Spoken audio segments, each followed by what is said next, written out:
Ձեռք բերեք իտալական եւ գերմանական նորաոճ պաստառների նշված տեսականին իդեալ համակարգից ամանորյա հատուկ գներով։ Մեկ հատը սկսած ընդամենը 3900 դրամից։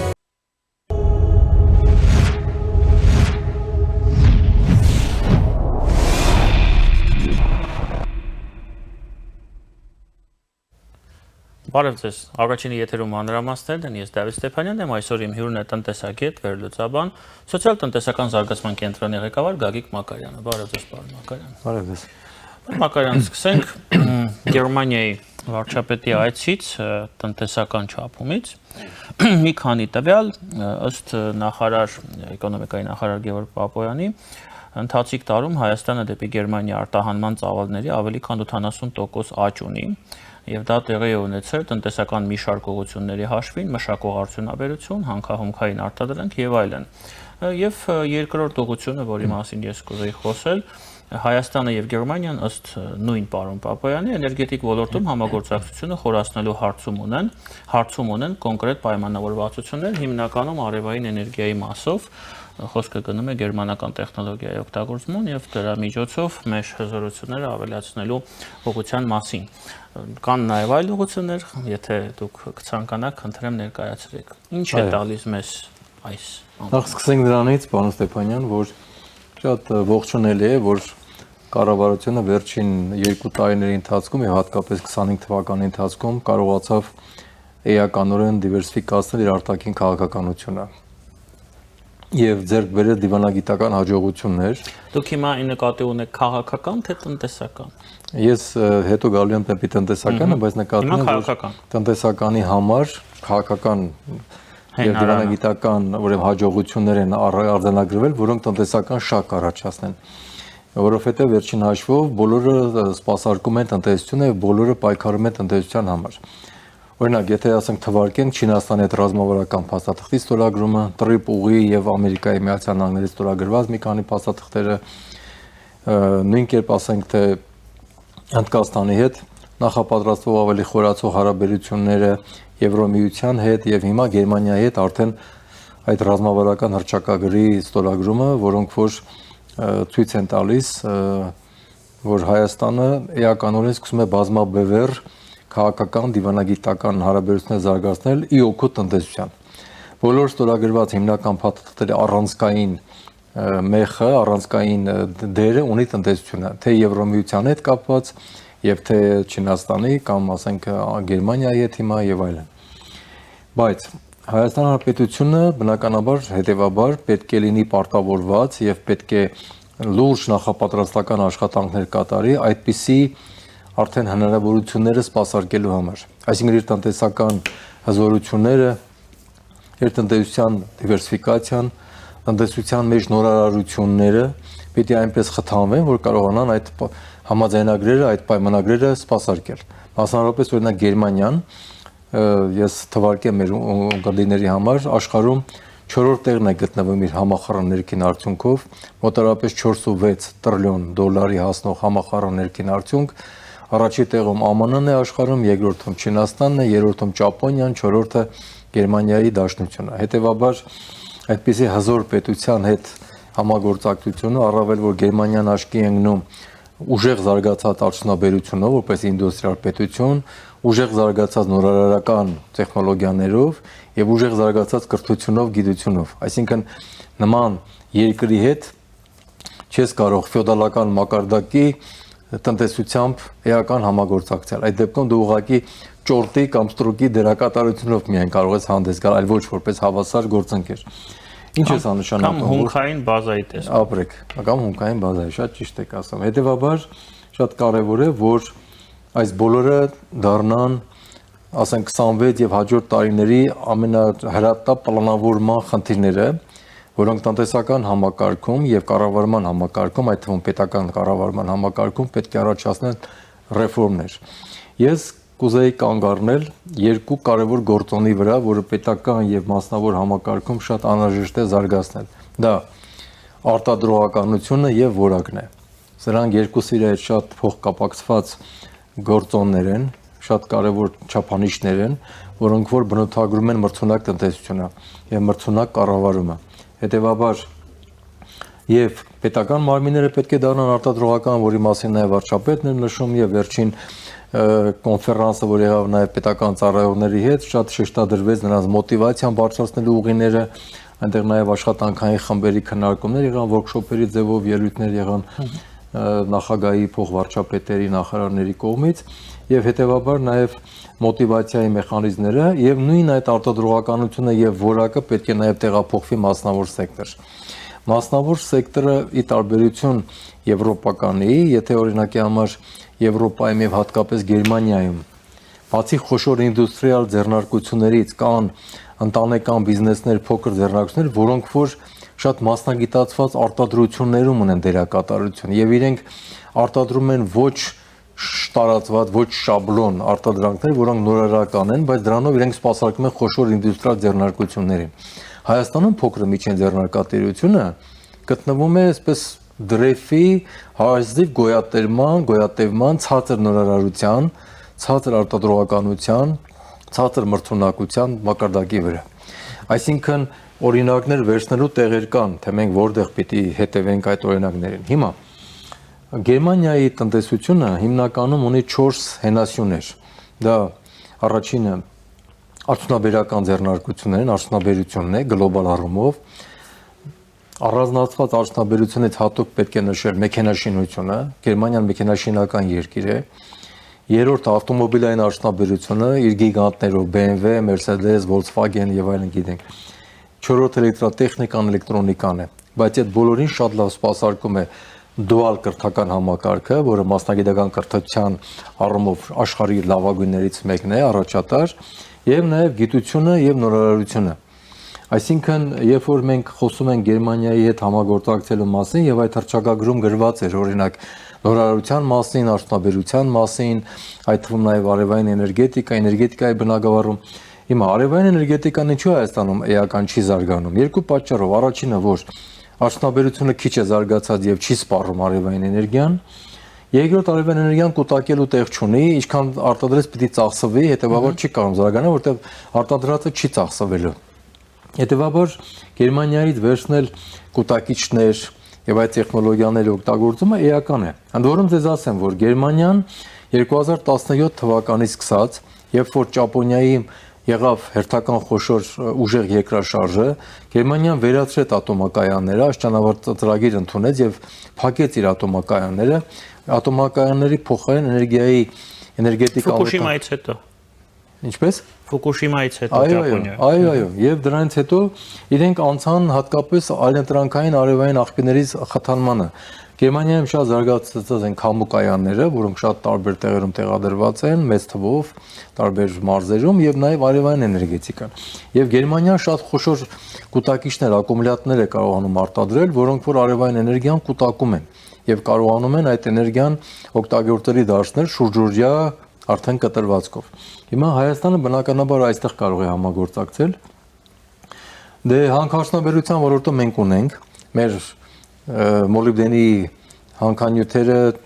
ժամանակին Քրոնիմետ ընկերությունը գերմանական փայատեր էր եւ նաեւ բավականին արտահանվում է Գերմանիա։ Գերմանիային էլի կարելի է հանքանյութեր արտադրել, ավելի վաճառել ավելի շատ քանակով, որտեղ Գերմանիան որպես մեքենաշինական պետություն, երկիր ինքը կարող է այդ հանքանյութերը իր համար պետք գան, պղինձը կլինի, ոսկին կլինի, թե մոլիբդենը կլինի, թե այլ նյութեր եւ այլն։ Բայց Գերմանիայի հետ կարծում եմ, որ պետք է աշխատել գերմանական հայտնի ֆիրմաների հետ աուտսորսինգի մեխանիզմով։ Ես մի ուղղություն էլ նշեմ, որի մասին ժամանակին նաեւ որոշ պետական պաշտոնյաների եմ հուշել, Հայաստանում շատ արկա է մետաղի ջարդում, որը շատ էժան է միջազգային գներից։ Միջազգային գները տոննան արժի եթե $300 կարգի, Հայաստանում հիմա բարձրացել է, բայց էլի չի երկաթը $100-ից չի անցնում մետաղի ջարդումը Հայաստանում։ Այսինքն դա կնշանակի, որ Գերմանիայի հետ կարելի է ձուլարանների մասին նաև մտածել, որոնք կձուլեն մեքենաշինության ոլորտում տարբեր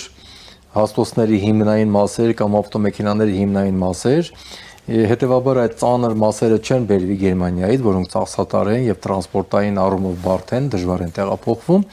Հետևաբար, եթե դրանց հիմնային մասերը ձուլվեն Հայաստանում, ապա կարելի է հավաքման արտադրություններ կազմակերպել, արդեն բերելով ավտոմոբիլային հավաքման արտադրություններ դնել կամ հաստոցների հավաքման արտադրություններ դնել Հայաստանում, քանի որ այդ ծանր մասերը կարելի է Հայաստանում ձուլել, հաշվանելով մետաղի արկայությունը, նրա էժանությունը, որտեղ դա կհաղորդի էական մրցունակություն նաև այդ հավաքման արտադրություններին։ Եվ երկրորդը, որ ՏՏ ոլորտը որոշակի աշխատում է Գերմանիայի հետ, գերմանական նաև ավտոմոբիլային մեքենաների ծրագրային։ Հիմա գիտեք, վերջին տարիներին աշխարհը մրցակցում է ավտոմոբիլներով, որոնք ունեն նաև ծրագրային ուժեղ բաղադրիչ, չէ՞։ Մեքենան անվտանգության առումով ավտոմատ արգելափակի, զգա խնդիրները ահազանգի վարորդին կամ կառավարի կամ այլ խնդիրներ, որոնք ծրագրային խնդիրներ են։ Հայաստանի ՏՏ ընկերությունները կարող են գերմանական ավտոմոբիլային արդյունաբերության համար ծրագրային խնդիրներ լուծել, որոնք շատ էական են ինտեգրման համար եւ այդտեղ ավելի ուժեղացնելու համագործակցությունը։ Եվ երրորդը, որ Գերմանիան որպես զարգացած երկիր եւ զարգացող երկիր, բնականաբար որոնում է շուկաներ, որոնում է իր համար էժան աշխատուժ, հետեւաբար ներդրումների խթանումը գերմանական ներդրողների կողմից դեպի Հայաստան, որոնք կարող են Հայաստանում ստեղծել իրենց արդյունաբերությունը սպասարկող կենտրոններ, բայց Հայաստանում օգտագործելով Հայաստանի ինժեներական միտքը, էժան աշխատուժը, հումքային ռեսուրսները եւ նաեւ քանի որ Հայաստանում արտադրվող ապրանքները կարող են հեշտությամբ վաճառվել նաեւ ԵԱՏՄ-ում, հետեւաբար Հայաստանի միջոցով նաեւ ԵԱՏՄ-ին ներկայացնել արտադրանքներ, որոնք չեն հակասի եվրոպական սանկցիաներին։ Այսինքն ես կարծում եմ, որ համագործակցության լավ հնարավորություններ բացվում են, ուղղակի այդ հռչակագիրը պետք է կյանքի կոչել ավելի իրատեսական փաստաթղթի վերածել հետագային պայմանագրային եւ պետք է քարտեզագրել քայլերը, ինչպիսի քայլերով մենք պետք է գնանք եւ ինչ պետք է անենք։ Եվ նաեւ մենք գիտենք, որ գերմանական նաեւ ծրագրեր են Հայաստանում գործում, որոնք օրինակ GIZ ծրագիրը, որը հիմնականում նաեւ շատ կենտրոնացած է կրթական համակարգի վրա կամ գինու արտադրությունների կամ նաև նորարարական ոլորտում խրախուսում է, աջակցում է որպես Գերմանիայի կառավարության ծրագիր, պետական ծրագիր եւ կրթական համակարգը մեր հիմա դուալ համակարգին որոշակի մոտեցված է, կրթական համակարգի վերջին ռեֆորմները մասնագիտական կրթության բնագավառում քոլեջների ուսումնարանների համար աշխատանքի վրա հիմնված ուսուցում կատեգորիան ընդօրինակված է որոշակի դուալ համակարգից, որտեղ Գերմանիայում դուալ համակարգը նրանով է ուժեղ, որ բացի տեսական կրթությունից, այնտեղ հաշվարկված է թե քանի տոկոսը կրթության պետք է արվի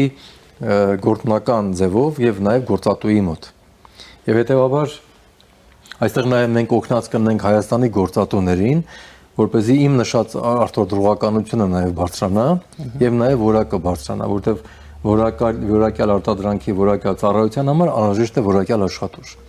Արտադրողականության համար հարկավոր է որակյալ աշխատուժ։ Պետական համակարգի արտադրողականության որակի համար հարկավոր է ելի որակյալ աշխատուժ։ Այսինքն մենք մի քանի խնդիրներ կարող ենք լուծել եւ Հայաստանի գրավչությունը դրանով ավելի բարձրացնել նաեւ այլ երկրների համար, որտեղ Հայաստանը այլ երկրներին կարող է գրավել ոչ միայն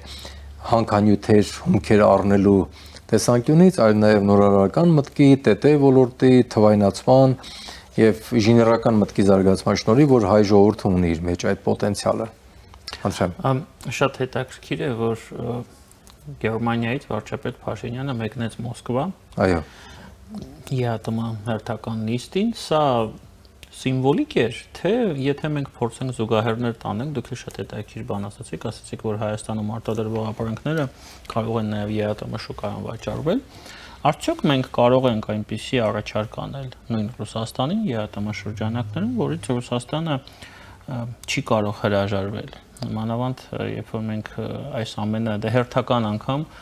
պարոն Օվերչուկը հերթական երևի 10 կամ, չգիտեմ, 15-րդ անգամ ասաց, որ անհամատեղելի է ԵԱՏՄ-ն եւ Եվրամիությունը։ Կարող ենք անել այնպես, որ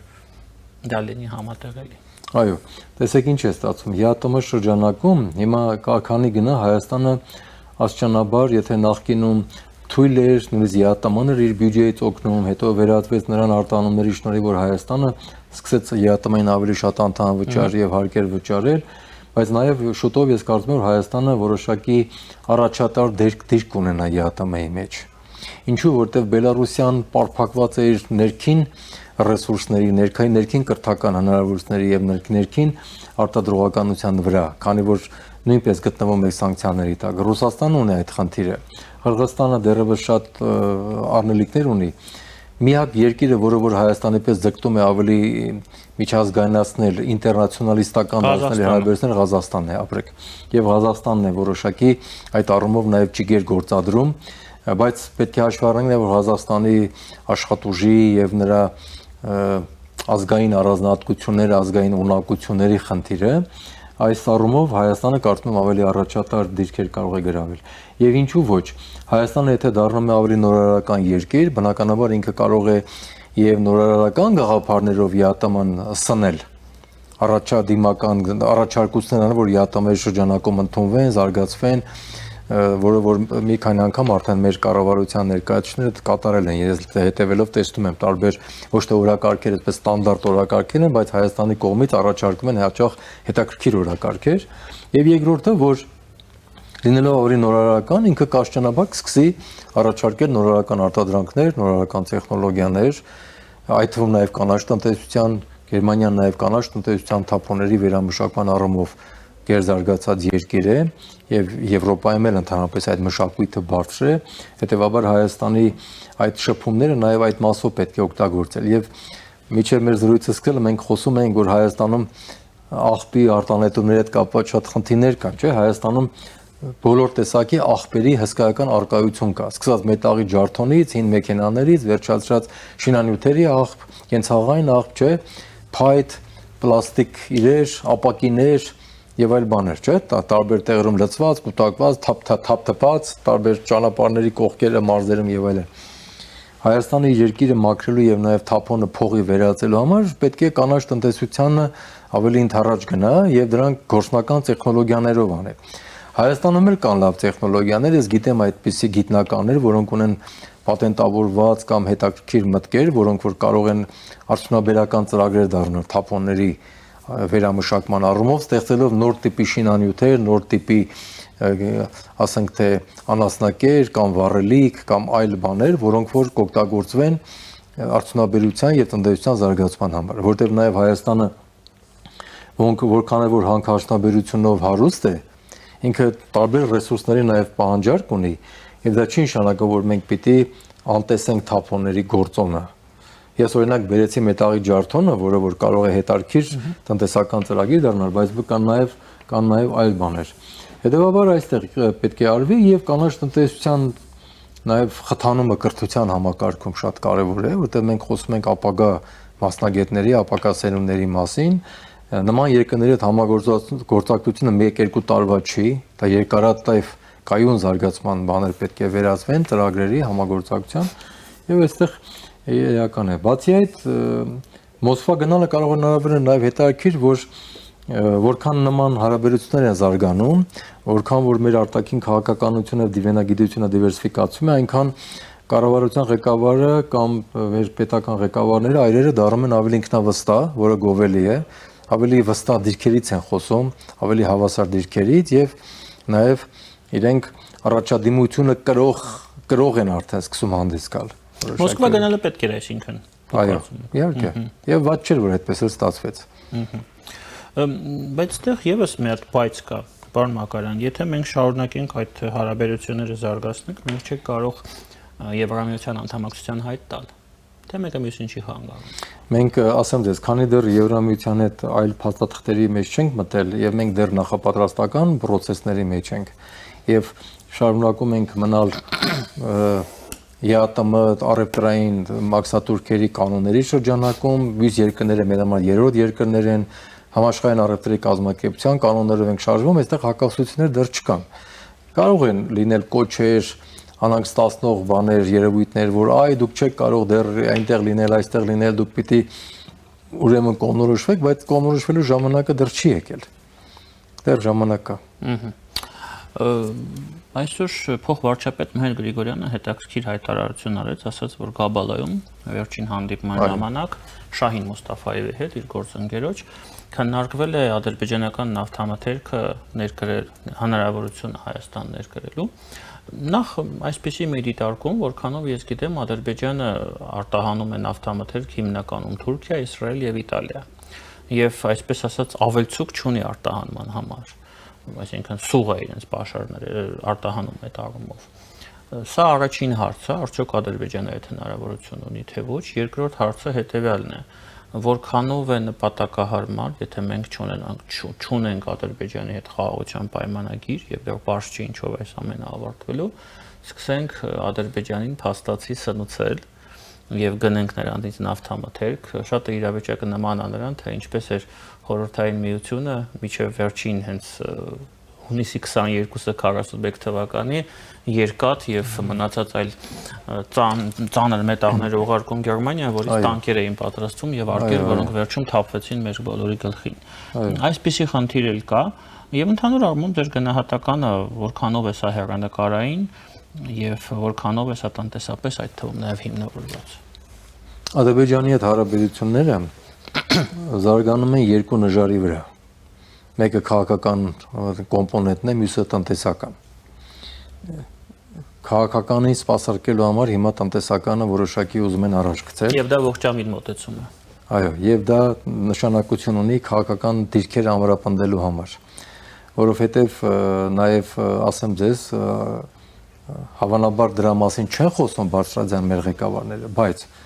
կարծում եմ, որ շատ տարբեր հանդիպումներում դա կլինի ԵԱՏՄ-ի շրջանակում, Ռուսաստանի հետ, Եվրոպայում, դեռևս երևի շատերը թերավատ են վերաբերվում այդ հաշտությանը վերջնական։ Եվ դեռևս գտնում են, որ կարող է դա կիսատ պռատ վիճակ է կամ դա ռիսկային վիճակ է։ Հետևաբար այդպիսի քաղաքական ազդեցությունը, քաղաքական վստահությունը ձևավորելու համար ոչ թե Հայաստանի Ադրբեջանի միջև միայն, այլ հատկապես նաև այլ երկրների առաջ կարող է իմաստ ունի, որ տնտեսական էլեմենտը որոշակի գցվի առաջ, որպեսզի առևտուրը ցույց տա, որ արդեն այնպիսի ուրեմն հարաբերություններ են զարգանում, որոնք արդեն նաև վստահություն են առաջացնում առևտուր սկսելու տեսանկյունից։ Հիմա Ադրբեջանն էլ որքան էլ որ ծանրաբեռնված լինի պատվերներով, ասենք այլ երկրներից նավթամթերք վաճառելու, կարծում եմ, որ Հայաստանի պահանջարկը քանի որ շատ չի, եւ ով ասած, որ ամբողջ պահանջարկը ինքը պետք է ծածկի, հիմա եթե թեկուզ 10%-ը, 5%-ը էլի այդ քաղաքական քայլը, տնտեսական քայլը, ասենք թե այդ նշանակություն ունի։ Օրինակ տեսեք հացահատիկի թույլ տալը, ասենք մի անգամ բերվեց մի գնացք, ասենք մի 1000 տոննա էր օրինակի համար, ասենք ինքը շատ փոքր քանակ է մեր ընդհանուր պահանջարկի մեջ եւ որպես հացամատարկ եւ անասնակեր տարբեր կատեգորիաները վեթենայինք մոտ մենք համարյա թե 400,000 տոննայի չափ ներմուծում ենք եւ հացահատիկ եւ անասնակերի համար ասենք թե հացահատիկային տեսակներ, եգիպտացորեն եւ այլն, բայց 1000 տոննան տեսեք ընդամենը նույնիսկ 1%-ը չի, այլ 0.25%-ն է, այսինքն մենք գործ ունենք չնչին քանակի հետ, բայց ինքը քաղաքական հնչողություն ունեցավ։ Հիմա նույն կերպ կարող է լինել նավթամթերքի հետ, ասենք մի գնացք կարող է գալ, ենթադրենք թե մի 1000 տոննա բան բերի, վառելիք բերի։ Դուք ավելի շատ դա դիտարկում եք քաղաքական համատեղ։ Ավելի շատ դիտարկում եմ քաղաքական, ավելի շատ դիտարկում եմ նաև արտաքին երկրների եւ նաև ներքին շուկայի համար, որ աշճանաբար մենք ավելի հոգեբանորեն ստեղծենք վստահության հնարավորություններ։ Եվ նաև այդտեղ կա նաև դիվանագիտական պահել, երբ որ դու սկսում ես առևտրի մեջ մտնել, դու դրանով նաև կոտրում ես այդ մյուս կողմի ագրեսիվությունը։ Դա էլ կա, այսինքն եթե սկսում է Ադրբեջանը ինչ-որ բաներ մատակարարել, բնականաբար իր երկրում ագրեսիվությունը կնվազի, որտեղ իր ժողովուրդն էլ է լսում, որ արդեն իր պետությունը մատակարարում է Հայաստանի Նաև ազգային մենթալիտետն է պետք հաշվի առնել։ Ազգային մենթալիտետն է պետք հաշվի առնել։ Իհարկե։ Որտեղ մենք ադրբեջանցիների հետ շատ լավ առևտուր ենք անում, օրինակ Մարնեուլիում Վրաստանում, կարծում եմ բոլորը առնչվել են իրենց։ Խորհրդային ժամանակներում ես հիշում եմ Հայաստանը էլի որ ուներ ավելի զարգացած տնտեսություն եւ Կարեն Դեմիրճյանի ժամանակ ամեն շաբաթ կիրակի տոնավաճառներ էին կազմակերպվում, նաեւ Էջմիածնին մոտիկ տարածքում Երևանից դուրս կամ այլ եւ այդ տոնավաճառներում շաբաթ կիրակի օրերը շատ մեծ առևտուր էին կատարում Վրաստանի եւ Ադրբեջանի քաղաքացիներ, որոնք գալիս էին ձեռք բերելու կարագ, սնդամթերք եւ լիքը հագուստներ ու այլ բաներ, որտեվ Հայաստանը կարողանում էր դրանք ձեռք բերել, կամինքներ արտադրում եւ դրանք տոնավաճառներում եւ շուկաներում վաճառվում էին։ Բացի այդ էլ գյուղատնտեսական մակարդակով ասենք թե միշտ էլ հարաբերվել են մոտիկ շրջանները Վայոց ձորը Նախիջևանի հետ կապված կամ ասենք թե արտաշատի կողմը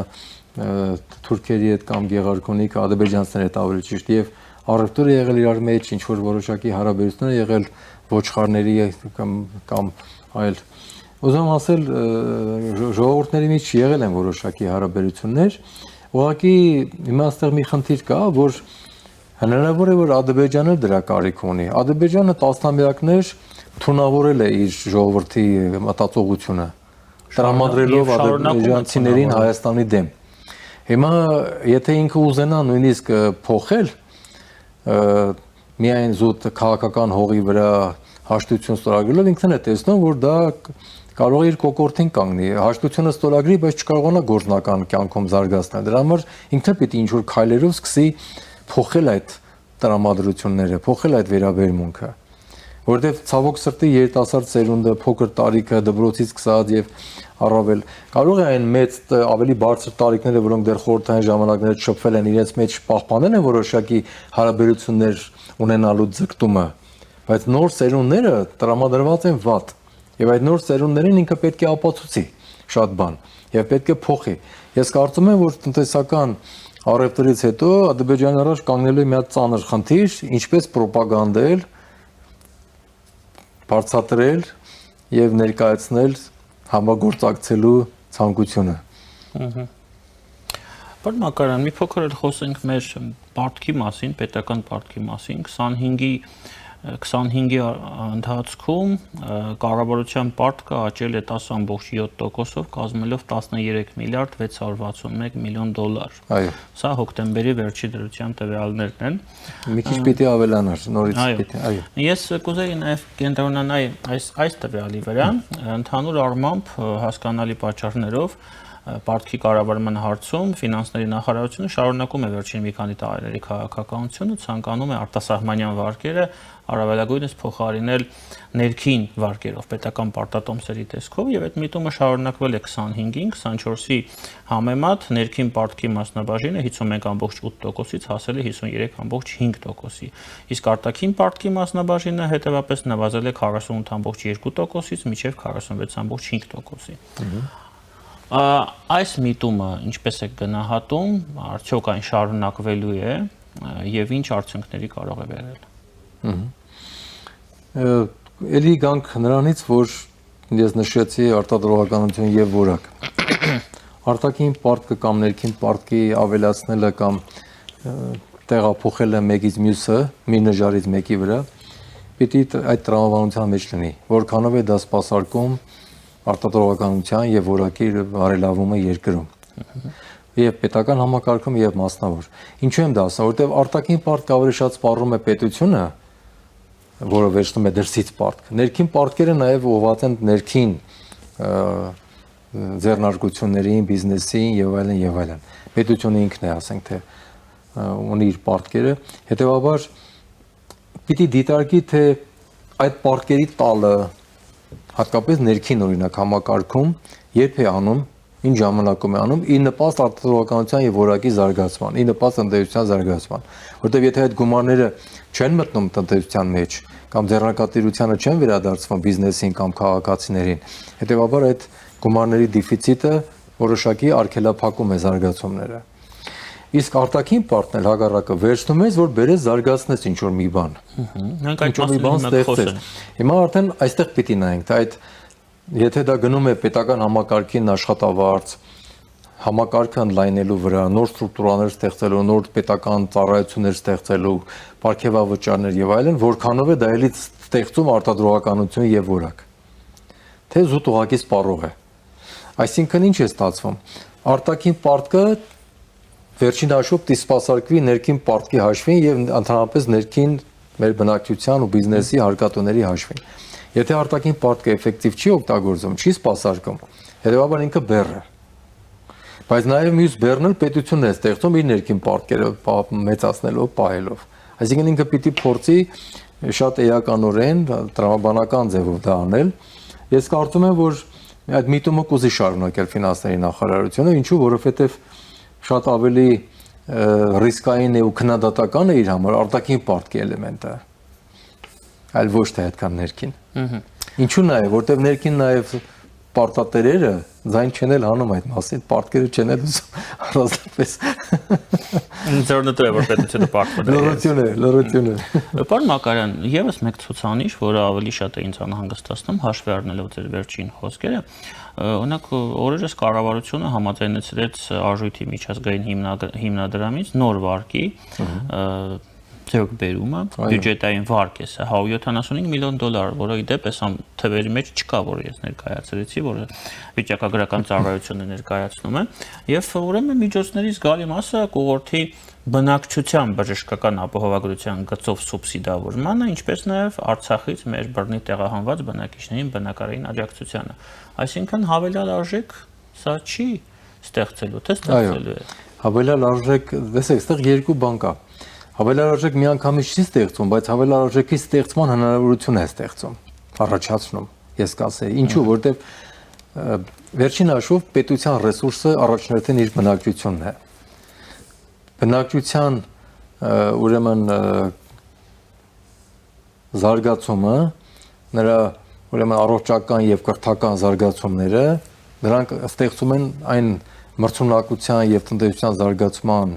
հնարավորությունները, որը որ բոլոր երկրները համարյա դրա համար պայքարում են։ Առողջ աշխատուժը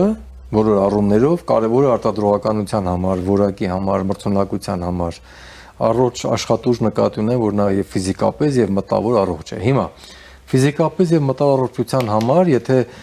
բնակչի միջոցները չեն բավարարվում, պետության սուբսիդիաներն էլ բավարար չեն կամ քանակապես մեծ քանակներ չեն ապահովում, հետեւաբար ապահովական համակարգը պիտի գա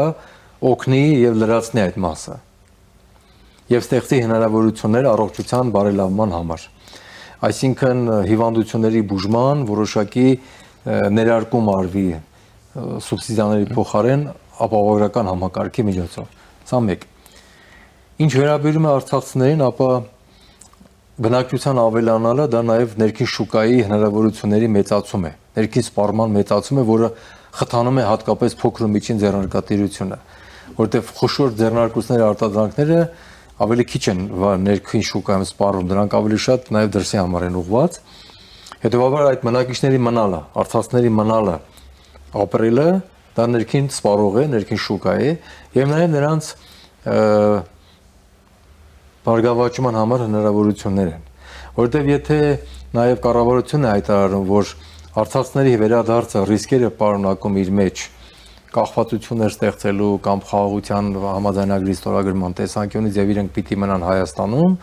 հետեւաբար մենք պիտի պայմաններ ստեղծենք, որ եթե նրանք ապրում են Հայաստանում, ուրեմն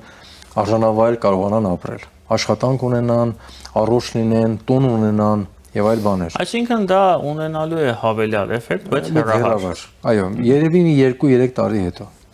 Շատ լավ, շատ շնորհակալ եմ ձեզ պարոն Մակարյան հարցազրույցի համար։ Մեր հյուրն էր տնտեսագետ, վերլուծաբան, սոցիալ-տնտեսական զարգացման կենտրոնի ղեկավար Գագիկ Մակարյանը։ Քիչ անց մենք կվերադառնանք եւ կշարունակենք մեր եթերը։